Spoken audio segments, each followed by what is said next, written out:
Erik Källgren outduels Frederik Andersen, helping the Leafs beat the Carolina Hurricanes on St. Patty's Day. We'll look at the victory and have some trade deadline talk on this edition of Locked On Leafs. You're Locked On Maple Leafs, your daily podcast on the Toronto Maple Leafs. Part of the Locked On Podcast Network, your team every day.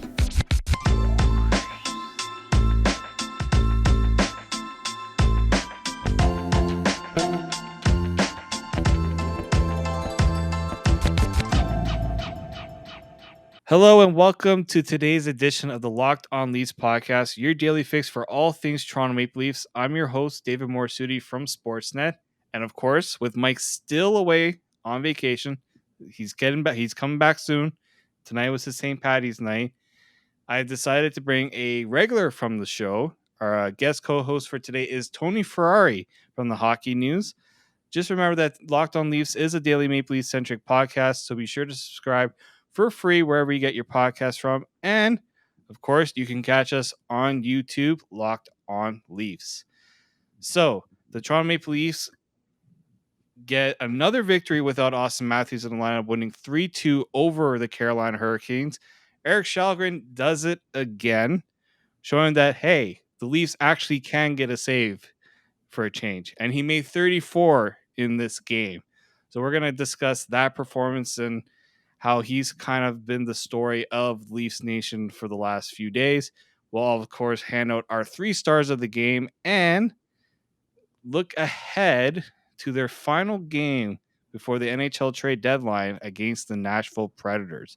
I think there's a good chance, Tony, that Erik Källgren will be back in the net for that one. Yeah, he's been fun to watch because he's been not fun to watch, and that's been the nicest thing I think with him because I made fun of Peter Mraz a couple weeks ago and I called him Dora the Explorer because he loves to just get out of his crease and do stuff. And Erik Källgren's a little bit more reserved. He's a little bit more basic. You don't have to worry about him going on an adventure with Boots the monkey in the middle of the game. So I was at the game tonight and I saw him venture out at one point to play the puck behind the net. And it's like, oh, I haven't really seen this from him. How is this going to go? Like, is this going to be the Jack Campbell venture behind the net, or is this going to be something totally different? And it seemed to work out well. But I will tell you this. We saw it the other night against Dallas. And again tonight, where Leafs Nation was just they were going to give this guy a cheer almost every time he made a big save or made a decent save.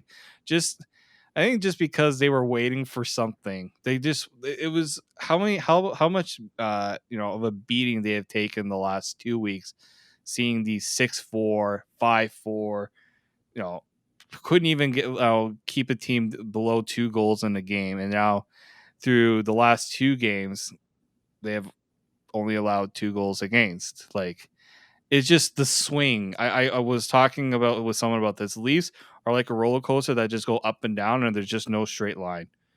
Yeah, it's been crazy because, like you said, 2 goals in the last 2 games, shutout in this first game, and then this game, which was 59 minutes and 56 seconds of 1 goal performance before that last second goal, kind of right at the end there. But in reality, Erik Källgren did exactly what the Leafs need him to do. He was just good enough. He didn't do anything too amazing, and he was able to just kind of keep them in the game, and that's what this Leafs team needs because outside of the net, they've been outstanding all year long. Like, no matter what metric you look at, even though we like to make complaints about their defensive group, or even though we're like, oh man, we'd like more from that fourth line, or we want someone else on that second line left wing spot with JT and Willie. When you look at things, it's a pretty good team. Like, this is an upper echelon team in the league. Like we were talking about before the podcast, like, they are a top 5 team in the league for most of the year, and they're probably going to end up having to play another top 5 team in the first round, unfortunately, because this stupid system that the NHL's got going. But this is a really good team. If Erik Källgren can come in and kind of just hold the line right now until Jack Campbell's back and healthy, and hopefully he can get back to the form he was in earlier this year, man, this team really could go far in the playoffs. And I hesitate to say that knowing it's the Leafs in the first round is an accomplishment so far. So let's get past the first round. But Erik Källgren, if he can hold down the fort for now and let Jack Campbell get healthy, I think you got to run with him. See, and what I think in this game especially shows with the Leafs is that if you just give the goaltender a chance, don't get in his way. Don't allow the team. Like Carolina did not get a lot of traffic in front. The Leafs did a really good job, I think, keeping everything to the outside. We know Carolina is not exactly a team that likes to. They're very much structured in everything they do, especially their offense. A lot of like they did get a lot of chances on net, especially in that first period. I'm just like, I was like at one point in the game, just like the Leafs just need to make a pass right now. Like that would be an accomplishment for them. Yeah. But like at no point in this game that I really feel like Carolina was taking a stranglehold on it, even though the shot totals might have said otherwise. Yeah, I think it was 12-2 at one point in the first period, and I was like, man, like I'm not as worried as I feel like I should be right now because every save that Källgren was making outside of that first little weird like scramble in front of the net where they almost tucked it in before I think it was Ilya Mikheyev made a really nice defensive play, locking up the stick before he could bat it in. But outside of that one chance early on, I felt like all the chances were coming from outside. And when you kind of look at Carolina's strategy in this game, that's what it was. Like they get to the net, but they kind of create havoc around the net. They weren't banging anything in today, which was not necessarily characteristic of them because they are such a good team at doing that. But everything was coming from the outside today, and I think that's credit to the Leafs being able to kind of box out and those little defensive plays by the guys like Lyubushkin and Brody, I think played a really big role in tonight's game. Yeah, and it just felt like too that there was some puck luck for Källgren in this game. There was I think there was one that went off the post at one point that I thought for sure was going in. A couple of them where he hit it and it kind of just went wide. I also felt like both goalies had a bit of puck luck. I think Frederik Andersen kind of wished he had a little more than Källgren did. But on the other side there, like Frederik Andersen, I know before the game he kind of talked about playing in Toronto and how tough it is, and we've heard it ever since he left. This is a game that Carolina didn't give up a lot. They gave up some grade A chances off of turnovers and just some uncharacteristic play from them. And Frederik Andersen did not answer the bell. Yeah, and you know what? Freddie's been great this year. In all honesty, he's been fantastic. They highlighted his stats before the game. He's in the top 3 in most important stats for this year. And you look at what the season he's put together in Carolina, and credit to him, he's had a really good year. But today almost felt like a flashback from last year where the team gave him every chance that he could have to win, and he just kind of wasn't able to do enough. He didn't necessarily have a bad game, but he just wasn't able to do enough for what the team needed. And Källgren did that for the Leafs today. Yeah, I mean, you look at the goals that the Leafs scored. Like I look at the Mikheyev one. That was a weird one. Just like I thought it was gonna go wide, just the way Yeah. that the angle he took, and it went in. I'm just seeing like Anderson's glove wasn't exactly like in the best spot. It looked like he was preparing to go one way, and then he's like, "Oh, the shot's coming, I'm gonna try to glove," and it just went past him. The 2-on-1 with Kasha, that's a tough one to stop there. I mean, Nylander with a great pass on that play, but the Marner goal, I think, is the one that I felt like was just like it's like one that the Leafs have been dealing with over the last 2 weeks. That one where there wasn't really much, there was no traffic in front, it was a clean look, and you just got beat. Yeah, and it was Mitch Marner that beat him, and I think everyone in the world thought Mitch Marner was going to pass that puck because that's what Mitch Marner does usually. But I think when you look at that goal, if you go back into the highlight of it and you freeze frame it right before Marner shoots, Freddie's lost his post. He's a little bit too far inside on the left, and Marner identifies that open side, and you see Freddie kind of slide over as he's trying to make that save. And I don't know if that was him trying to bait Marner into shooting low on the block or the glove side or whatever it was, but he kind of left a big chunk of the net in Marner, which we've seen him kind of take this little bit more of a cerebral approach lately, especially over the last month and a half or so.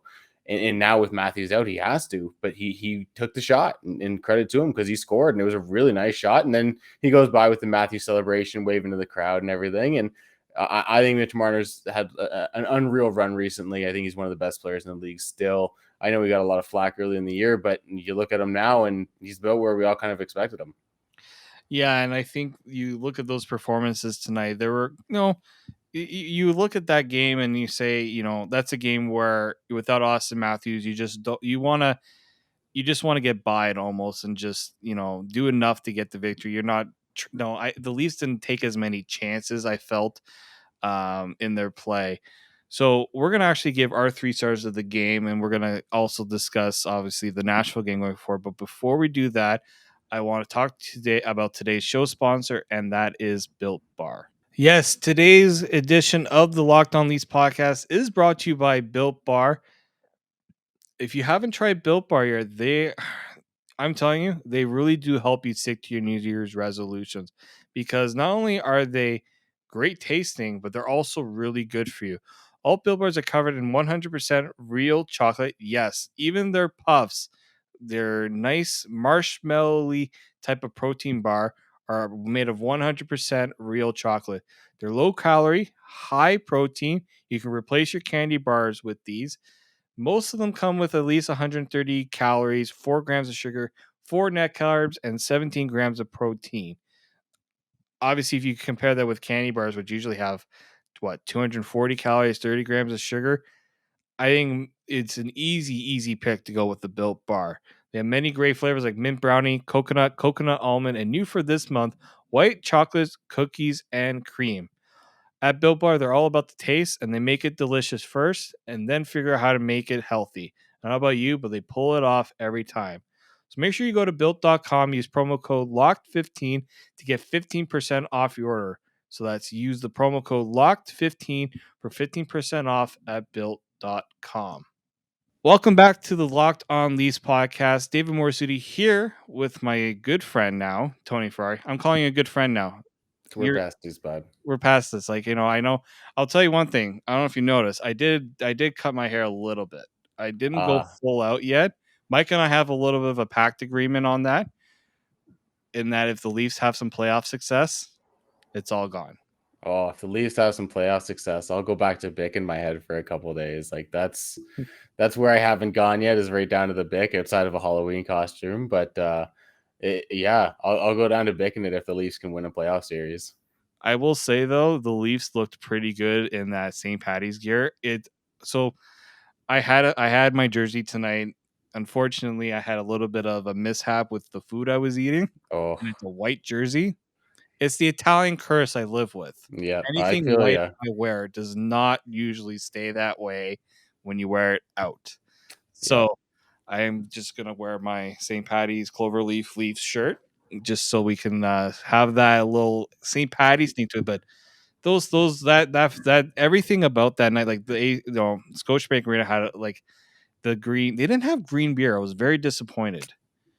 They had a green cup, like a collector's cup, and I'm like, man, I should have brought some food coloring or something so I can have green beer. Yeah. I'm kind of hoping for that, but I felt like they just it was like the little nuances of like the goal. Like people were like, oh, it's a new goal song. I'm like, nah, no, it was just for the night. It's their St. Patty's ode to the St. Pats, but Yeah. worthy of, I think, getting the special night. Obviously the Heritage Classic didn't go the way. At least the St. Patty's night brought something good out of it. So let's look at our 3 stars of the game, because there's been nights where we just have not been able to find 3 stars. Yeah. Mainly especially after that Buffalo game, but we do have some for tonight. So obviously, with you being the guest, I'll give you first crack at it. All right, my 3rd star, I'm going to give it to the Cobra. I'm going to give it to Ilya Mikheyev. He was kind of all over the ice tonight. The guy's a beast on puck retrievals, especially in the neutral zone and in those little loose pucks in the offensive zone where the puck either gets dumped in or the opposing team is kind of just passing the puck back. That guy's in there on the forecheck, disrupting things, getting the puck back and doing so much. And he scored tonight, and it is a weird goal. It's an Ilya Mikheyev goal, so it's got to be a weird goal because it never goes in properly. And that's kind of what he does. But man, been playing really well. That third line is just so much fun to watch. They're so productive, so good at pressuring the opponent. And yeah, he kind of led the way tonight for them. Yeah, I also had Ilya Mikheyev too. Second game in a row where we have him in our 3 stars. I believe the last game he had 6 shots on goal. Tonight he had 3. Oh, sorry, he had 5. Sorry, 5 goals, 5 shots on goal, 3 hits. I just seeing him, he was very much into like his play, just the intensity that he plays with. We've seen it. I just think last season it wasn't totally there for him. We know that he was kind of dealing with the shaken confidence of not having that concrete role on the team we saw in that Amazon series. I think if we took anything from the Amazon Prime series, it's that he wasn't comfortable last year. He was questioning himself a bit. I think the confidence was shaken just because he thought maybe he was more deserving of a role, and I think he's really taken upon this opportunity. I think he's made that third line work as well as it has this year. Yeah, and he's coming off the injury last year as well with the wrist and everything. So there was a lot kind of going for him where it was like you said, questioning himself and everything. But this year he's been fantastic, especially lately. And like I said, that third line is going to be tough to break up once you got to get Cash off that second line. So there's going to be some interesting roster decisions now that Matthews is going to be coming back. Yeah, I kind of, just watching the game, I feel like I know Pierre Engvall brings that speed element, but I'm kind of feeling like Kasha would be a little bit of a better fit there Yeah, as a finisher. I mean, we saw he can shoot the puck. And I yeah. feel like Engvall at times he'll get a great shot and just like, why don't we see this more? But I find a little bit of a Tibbenness to his game where I see Pierre Engvall line up a guy for a hit and then it doesn't happen. I'm just like, oh, it's like this big buildup for nothing to happen. I like what he can do because his speed causes a lot of issues and it forces the defense to, you know, kind of sit back a little bit and not be as aggressive. So like maybe that's where that change happens potentially. But we saw that, Sheldon Keefe would put Cash on the fourth line. I don't think Cash is a fourth line player. It helps the fourth line, but I also think that if his role should be on that third line, I do agree with that one. Um, so yeah, I had Ilya Mikheyev just so people know as my third star. Second star for you. I'm going with Mitch, and that's because with Austin Matthews out, they needed Mitch and Jonathan Tavares to step up and be those leaders, and Mitch really did that. Mitch kind of took on that superstar role that I mean he always kind of takes on that role, but with Austin Matthews out, it was even more important that he was that tonight, and he was all over the ice. I remember one shift, I think it was in the second period, where he jumped onto the ice in the neutral zone, got the puck into the offensive zone, made a couple passes, recovered a loose puck, skated around the zone once or twice, and made a few more passes and created some scoring chances. And they didn't score on the play, and there was no goal on the shift. But man, like his ability to kind of just be a difference maker on every shift, it seemed tonight, and his typical penalty killing prowess as well, and all that stuff too. So just everything Mitch brought tonight, and like you said, he scored tonight too. So man, like this kid, for me, he was the second star. Yeah, I had him potentially, and I also had John Tavares because you know what, like he took, and I said this the other day too, like he took a lot of grief for the way he's played this season, and seeing him playing on Michael Bunting and Mitch Marner, he doesn't look out of place. No, It's not like Michael Bunting and Mitch Marner are elevating him. He's kind of bringing it for them as well. He's a different player than Austin Matthews. I totally get that, but there are elements that he brings. I think that kind of get overlooked a little bit. Like he was very physical in this game. He had this one that he should have had an assist. He had one tonight on the Marner goal. He should have had another where he just makes this incredible play in the slot. I can't remember who got the puck and it just missed the net. Like we saw that, we were all convinced it was going in the net. it was our boy Pierre Engvall, the guy we were just talking about. Pierre, god damn it, Pierre. But it was just like it's things like that. He makes it look so easy, but it's so damn difficult the things he does.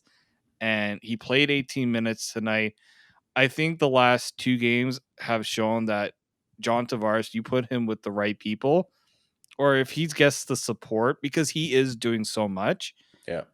it will. I mean, look, Nick Robertson, I think as soon as they put him, as we had said before, when they put him with Nick Robertson, you see it because you see a guy who's able to take advantage of the plays that Tavares is making. Nylander, it's here, it's off and on with them. I Yeah. get that, but I think Tavares, I think anybody who's concerned about Tavares in the last few games has shown that you don't have anything to be worried about.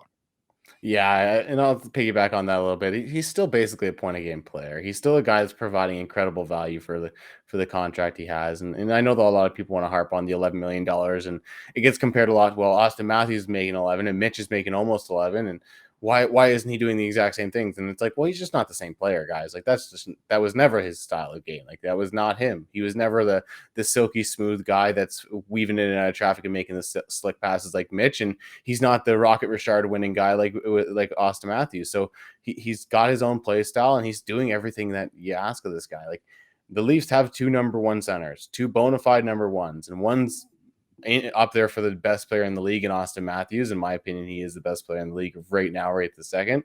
And John Tavares is a surefire number one center that most teams would dream of having as their number one. So you want to call it John Tavares, go for it, but you look kind of silly when you do it. You do. And we'll see how the impact of Austin Matthews coming back into the lineup and how things get shuffled around there. I think that's going to be I think they'll probably likely go back to something of a Tavares, Nylander, and then maybe Kasha stays there. Maybe it's Robertson getting another look. Although with Robertson getting moved down, you kind of wonder if that's.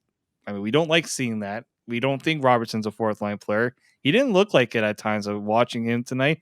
The rest of the fourth line just it didn't fit with what his style was. Like, I'm sorry, Spezza and Clifford don't really work all too well with the Nick Robertson. Like their play styles just don't gel.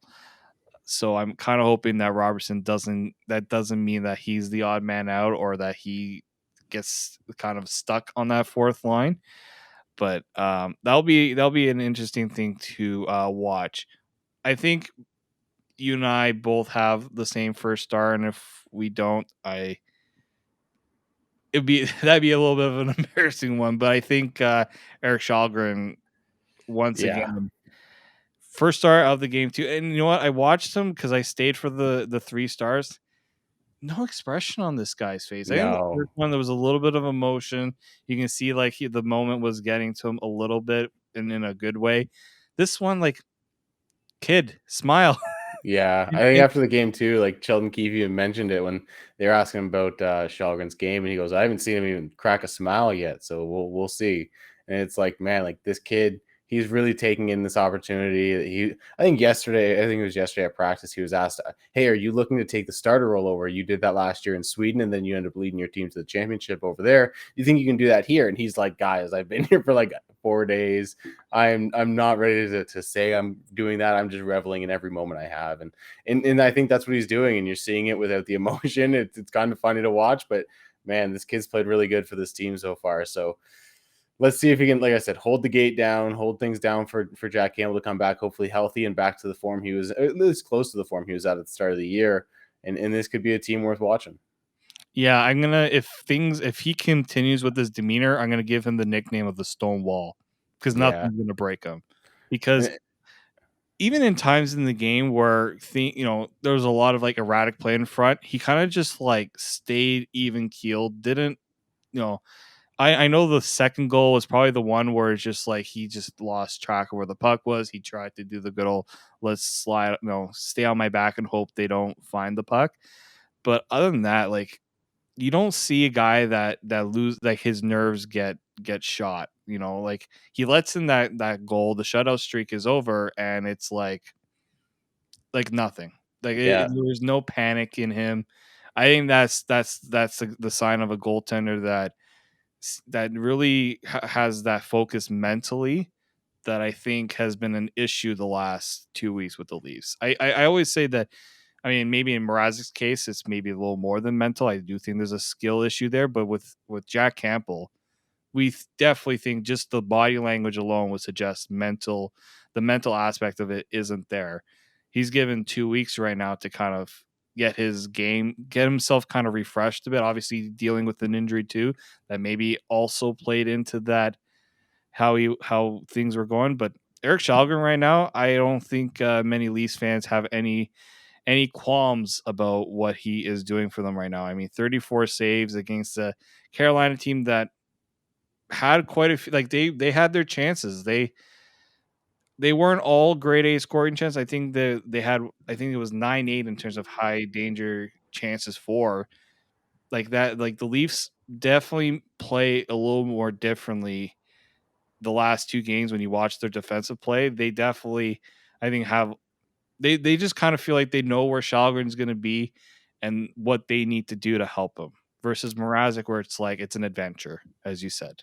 Yeah, I think the big thing, and as you're mentioning, is that demeanor. And I think I remember years ago when I was a kid, even I was at an event where there were some NHL players speaking, and I don't remember exactly who it was, but it was a veteran player, and he's like, and someone asked, what's the one piece of advice you'd give to players as they go through the NHL and become veterans like yourself? And he said, keep learning from the rookies. And I think that's going to be something that Jack Campbell can do in this case. I think this is one of those rare cases where he can look at the rookie goalie that's on the team now, and Erik Källgren, and go, what can I learn from him? Because this kid's come in with this mental demeanor of being even keeled, being kind of level headed, understanding that, hey, I made a mistake, move on. Be a goldfish, as Ted Lasso says, get that memory gone in 10 seconds and you're good. And I think Jack Campbell needs to do that. I think Jack Campbell, when he's at his best, he's a really, really good goalie. And you have that up and down with his emotional, and I don't want to say instability, but he gets really high on himself. He's really happy, giddy, laughing with the team, being the nicest guy in the world, like we all love. And then there's the Jack Campbell on the flip side that we've seen recently, where he's really hard on himself. He's down, and he's never hard on the team, which honestly, sometimes maybe you should be. Maybe you have the right to call out your team when they've kind of lay an egg in front of you and don't do what they're supposed to do. And Erik Källgren's doing what he's doing, and he's being that stone wall, as you mentioned. And then you have Dora the Explorer, who's just going to be erratic in every sense of the word, whether it's making a routine glove save or just a shot to the chest. Peter Mrazek's going to make it fun. So which two of these three goalies do you want to go in the playoffs with? Because I think at this point, at least through 2.5 games now, you go, Erik Källgren's in this picture, and it's after these 2 games and what he's done, you got to leave him in the picture, at least for now. Yeah, so we're actually going to talk about the next game that we'll likely see Erik Källgren come into, and that's against the Nashville Predators on Saturday on the road in the least final game before the trade deadline. So we're going to kind of discuss that game a little bit, and I have a question for Tony about the trade deadline. So we'll discuss all that in the final segment of the show. But before we do, let's hear from our good friends over at Bet Online. Yes, it's that time of year. College basketball's tournament has finally started. From all the latest odds, contests, and player props, betonline.net is the number one source for all your sports betting needs and info. BetOnline remains the best spot for all your sports scores, podcasts, and news this season, especially with March Madness coming up. And it's not just basketball. BetOnline is your continued source for all your sports wagering informational needs, including live betting and your favorite Vegas casino games. Head to the website today or use your mobile device to learn more about the trends in action. BetOnline, it's where the game starts. Welcome back to the Locked On Leafs podcast. David Morassutti here with Tony Ferrari, and we're putting a little bow on this Leafs victory over the Carolina Hurricanes. Now we look forward to the Nashville Predators. They're a team that I'm looking at the last few games. You know, they go from beating the San Jose Sharks 8-0 to then losing to the Philadelphia Flyers 5-4 with a couple of decent wins in between. And they're, seventh. I think they're seventh place right now in the Western Conference. So they're a team that's right in the thick of the playoff race. So a good test for the Leafs again. But the question here is, which version of the Nashville Predators are the Leafs going to see? Are they going to see a team that's so good defensively, have a good goaltender in UC Saros, or one that's going to be trading chances all night long?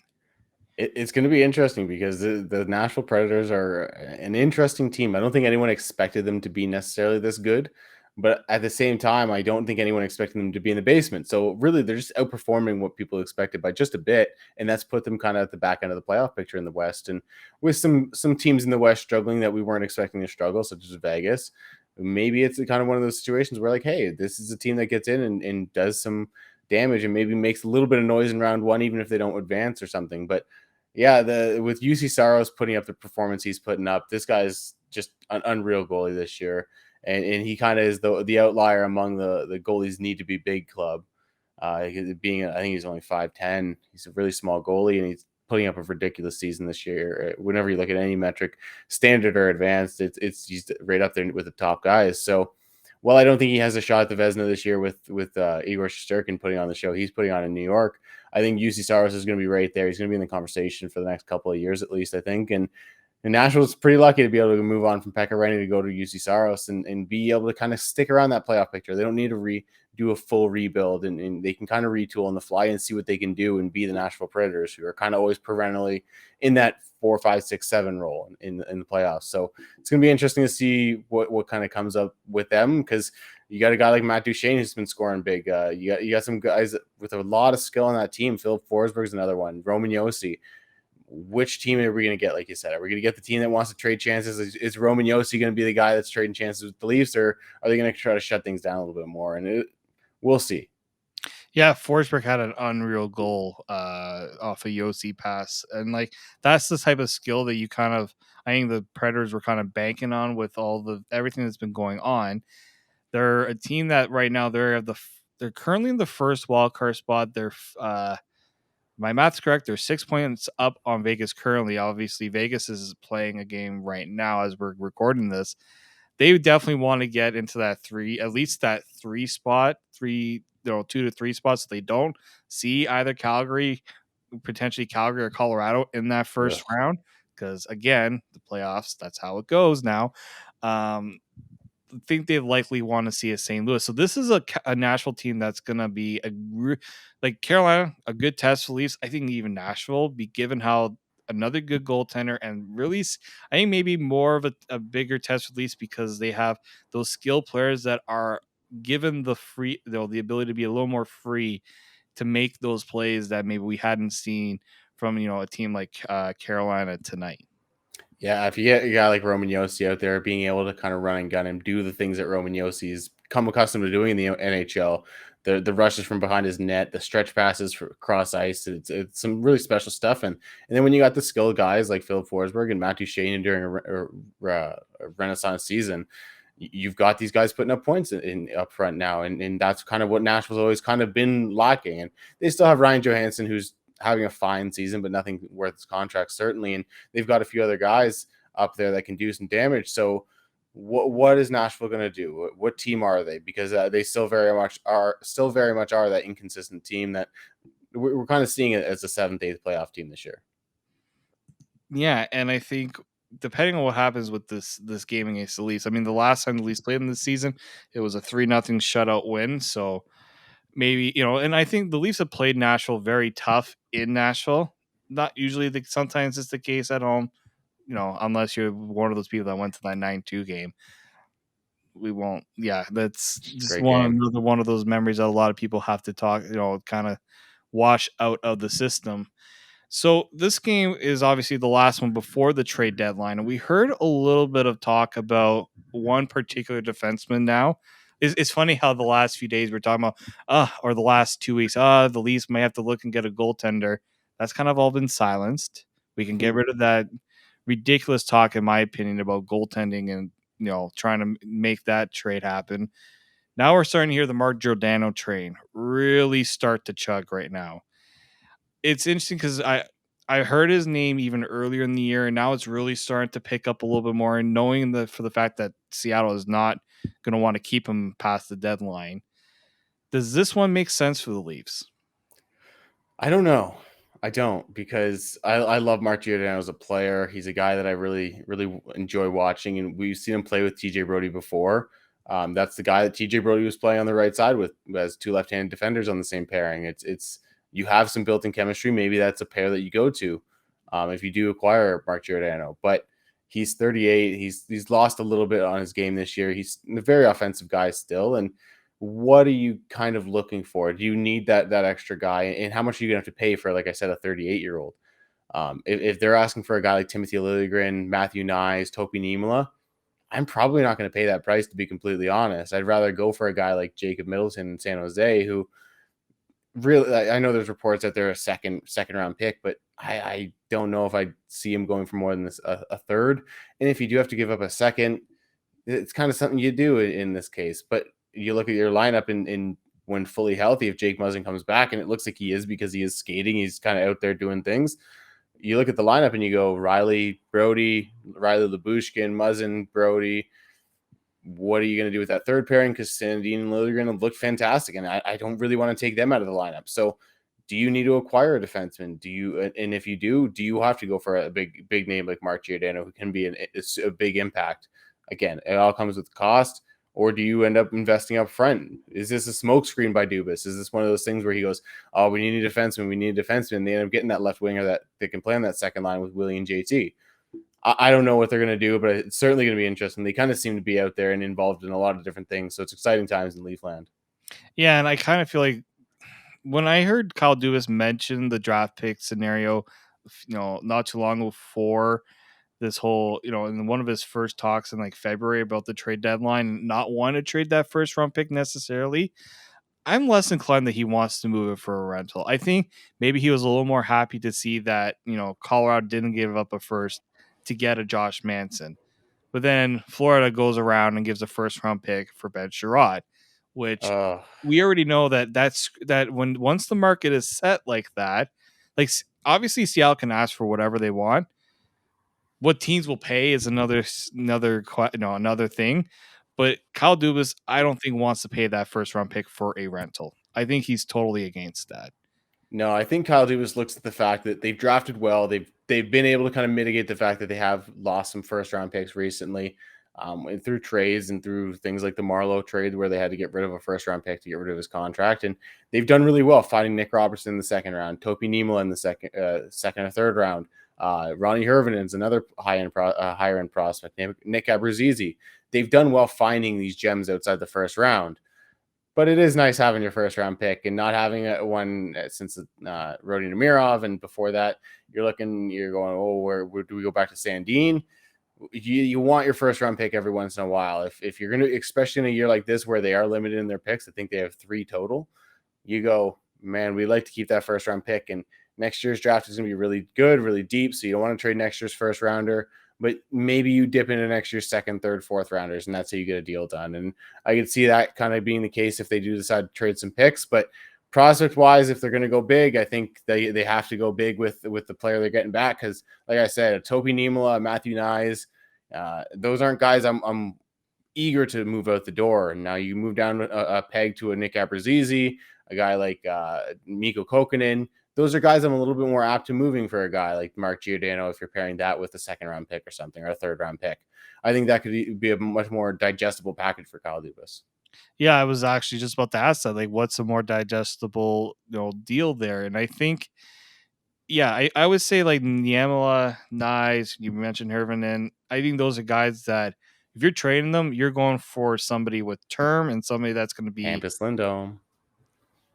That'd like be my guy. We heard the Hampus Lindholm. It was like a first, a grade A prospect, and another. Like that's where you're getting, like, you're not doing that for Mark Giordano, as you said, a player that's not. If this was Mark Giordano, how many years ago when him and TJ Brody were lighting up the NHL, you're more, maybe a little more inclined to do that. But Mark Giordano now, I just don't see it. And obviously, maybe part of that, Seattle tries to convince them because they'll take back salary, which unless they're taking back Mrazek, I don't know. And maybe there's a fit there. They've had some goaltending issues. Maybe you send Mrazek with a prospect, and that's how you get Giordano. Like, get creative. I think Kyle Dubas has shown in the past that he's done a really good job of being creative in the trade market. Hey, maybe Mrazek's a guy that can go to Seattle, be under less pressure and under less scrutiny, under less spotlight, and be able to refine his game, because Mrazek has a 9-10 career save percentage, if I'm not mistaken. He's a guy that's had really good streaks, but because he plays street hockey style goaltending, he's a little bit of an adventure sometimes, and that's not always the best when you're in a high end market like Toronto or Detroit or even Philadelphia when he was there. I think you saw most of his success in Carolina come when he was in a market that, let's be honest, isn't the hotbed that is Detroit, Toronto, Philadelphia. Like, those are 3 markets that really thrive and really care. And I'm not saying that Carolina doesn't care, but it's not the same media scrutiny that you get in those 3 bigger original, 2 of the original 6 markets, and then Philadelphia, who's a madhouse. So it's, hey, maybe that's a successful thing that could be an option for Kyle Dubas moving forward. And I also think the way that Seattle plays is maybe more conducive to what Peter Mrazek needs, because they're a team that doesn't like to give up as many chances. They're very good at shot suppression, and maybe that's better to what Mrazek's style is versus a Leaf system that doesn't really, I think, gel with what Peter Mrazek is. So I think it's so weird because we could go in two different spectrums with the Leafs, where they might just make a deal that might seem underwhelming, but just fits a need that they have, almost like what they did with Ilya Lyubushkin, or they swing in a totally different direction and just totally surprise a lot of people. And the other thing that caught my eye, and I talked about this with Peter Berrettini yesterday, which was the idea of having a Matthew Nyes or Nick Brucese come up in April. I found that quite interesting because as I said with Peter, like this is almost like what Boston did with Charlie McAvoy and what Montreal did with Cole Caulfield, which is we got these young guys who are very exciting prospects. Let's just throw them into the fire and see what they can do. Do you think there's actually some smoke to like there's something to that? With Nick Abruzzese, I think he's going to need some AHL time. He's a smaller guy, and I think he's going to need to get used to playing against men before you throw him into playoff hockey. Matthew Nyes is an interesting one, though, because of the way he plays, because we saw him at the Olympics play against men, and a lot of them were some of the best players not in the NHL. And you saw him handle his own. You saw him, I think he was a point a game player, if I'm not mistaken, at the Olympics for the American team. He was a guy that was able to kind of play his game. He was able to be a power forward, create chances, and do some things. And he's a guy that I think you can put on the fourth line in the playoffs, because I don't think anyone that you bring in is going to be a top six guy, because you have Kosh that I think fits that role a little bit better. You have a Kerfoot that you could throw up on that second line if you really want to. You have other options that I think fit better right this second, even though I think Matthew Nyes is destined for a top six spot. But I think Matthew Nyes is a guy, unlike Nick Robertson, who we were talking about earlier, who could play on that fourth line. If you have a fourth line of, say, Engvall Spezza and Matthew Nyes, that's a really exciting and intriguing line, I think, because you have the speed of Engvall, the smarts and the passing ability of Spezza, and then you have that power forward, that ability to rush the net, and some decent speed and a good finisher in Matthew Nyes. So that could be a player that I think could be really interesting on the fourth line in the playoffs and kind of going towards the end of the year once the college season's completely over and everything. But you're always risking things if you're going to really bank on a guy from college coming in and being a big time contributor for the team. So I think it's something if you do decide to sign him at the end of this college season, you bring him in, you let him see what he can do. Maybe you kind of get him into a couple regular season games at the end of the year just to see where he's at, and you go from there. But it's certainly not something that's going to be too expensive, because he's going to be a rookie. He's going to get the entry level deal. So it's not like it's going to be that big of a cap effect on the cap. Does that mean you have to look at sending a guy down to the AHL? Does that mean Wayne Simmons has to get off the roster? Something has to happen that way. It's going to be interesting, but the Leafs are known for being able to kind of just toy with the cap like a puppeteer. Yeah, and I wonder if that's also just the Leafs also trying to qualm some of the trade chatter around getting a forward too, and the need to get a forward, because you mentioned that hole on the left side. Maybe we also know that strategically you can get things out there to help your bargaining position when it comes to the trade deadline. So I wouldn't surprise me if Kyle Dubas is doing that a little bit, but I think also when you see how the team has talked about these prospects, they might be a little more inclined to see what they have in them, because they're cheaper alternatives to having to give away picks or give away other assets to try to acquire a player that may or may not fit what you're trying to do. Yeah, I think the last thing you need is to end up giving a second and a third round pick or something, or a second and a Topi Niemela, and then you get a guy that comes in and he's supposed to fit, he's supposed to fill in a role, and then you end up having Nick Ritchie on your roster, and we all saw how that went. So it's not always able to just kind of plug a piece into the puzzle. So you're always having a risk at that end of the year. So I think looking at adding someone towards the bottom of the roster is probably a little bit more feasible, unless you are adding that really high-end impact guy, and then you go for it. But it's going to be interesting to see what they do, because there are a lot of options. And I think at the end of the day, you look at this team and you go, we could add kind of anywhere and be beneficial to this squad. And I don't think there's a super glaring need if you're not going to count the goaltending situation.